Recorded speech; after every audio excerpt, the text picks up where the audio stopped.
Hello guys, welcome back to my YouTube channel Praveda Malnad. ಇವತ್ತೇನು ವಿಶೇಷ ಅಂದರೆ ನಿಮಗೆ ಗೊತ್ತು, ಸಂಕ್ರಾಂತಿ ಹಬ್ಬ.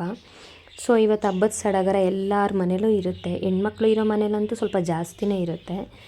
ಯಾಕಂದರೆ ಮಕ್ಕಳನ್ನ ರೆಡಿ ಮಾಡೋದು, ಅವ್ರು ರೆಡಿ ಮಾಡಿ ಓಡಾಡೋ ಖುಷಿ ನೋಡೋದು, ಅದೇ ಒಂದು ಚೆಂದ ಅಲ್ವಾ.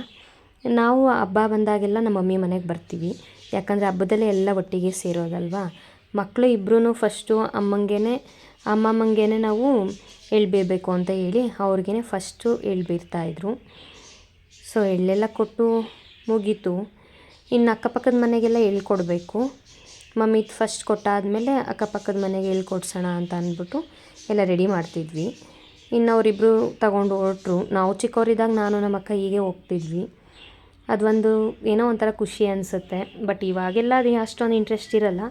ಇದೆಲ್ಲ ಮುಗಿದ್ಮೇಲೆ ನಾವು ಯಾವಾಗಲೂ ಹಬ್ಬಗಳಿಗೆ ಎಡೆ ಇಡ್ತೀವಿ. ಹಬ್ಬದಲ್ಲಿ ಏನೇನು ಮಾಡಿದ್ದು ಅಂದರೆ ಸಿಹಿ ಪೊಂಗಲ್ಲು, ಅನ್ನ ಸಾಂಬಾರು, ಅವರೆಕಾಳು ಬಾತು ಮತ್ತು ಪಾಯಸ, ವಡೆ ಇದು ಮಾಡ್ಕೊಂಡಿದ್ವಿ. ಇನ್ನು ಎಲ್ಲರೂ ಒಬ್ಬೊಬ್ಬರಾಗಿ ಎಡೆ ಇಟ್ಟಿದ್ದನ್ನು ಪೂಜೆ ಮಾಡಿ, ಮಮ್ಮಿ, ನಾನು, ಅಕ್ಕ, ಮಕ್ಕಳು ಎಲ್ಲರೂ ಒಬ್ಬೊಬ್ಬರಾಗಿ ಪೂಜೆ ಮಾಡಿ ಹೊರಗಡೆಗೆ ಹೊರಟ್ವಿ. ಇನ್ನು ನಾನು ತುಂಬ ದಿನದಿಂದ ನಮ್ಮ ಹಸ್ಬೆಂಡಿಗೆ ಕೇಳ್ಕೊಂಡಿದ್ದೆ, ನಂಗೆ ಹಲಸಿನ ಹಣ್ಣು ತಿನ್ನಬೇಕು ಅಂತ.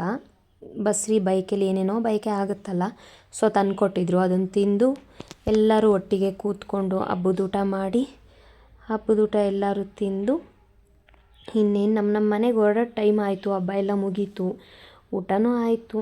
ಅದೇ ಗ್ಯಾಪಲ್ಲಿ ಮಕ್ಳಿಗೊಂದು ರೀಲ್ಸ್ ಮಾಡಿ ಇನ್ನು ನಮ್ಮ ಮನೆಗೆಲ್ಲ ಪ್ಯಾಕ್ ಮಾಡಿಕೊಂಡು, ಇನ್ನು ಅಕ್ಕ ಅವಳು ಮೈಸೂರಿಗೆ ಹೊರಟ್ಲು. ನಾನು ನಮ್ಮನೆ ಇಲ್ಲೇ ಹತ್ರ ಇರೋದ್ರಿಂದ ನಾನು ಹೊರಟೆ. ಸೊ ಇಲ್ಲಿಗೆ ಈ ವ್ಲಾಗ್ ಎಂಡ್ ಮಾಡ್ತಾಯಿದ್ದೀನಿ. ಯಾರ್ಯಾರಿಗೆಲ್ಲ ನನ್ನ ವಿಡಿಯೋ ಇಷ್ಟ ಆಗಿದೆ ದಯವಿಟ್ಟು ಲೈಕ್ ಮಾಡಿ, ಶೇರ್ ಮಾಡಿ, ಸಬ್ಸ್ಕ್ರೈಬ್ ಮಾಡೋದು ಮರಿಬೇಡಿ. Thank you so much.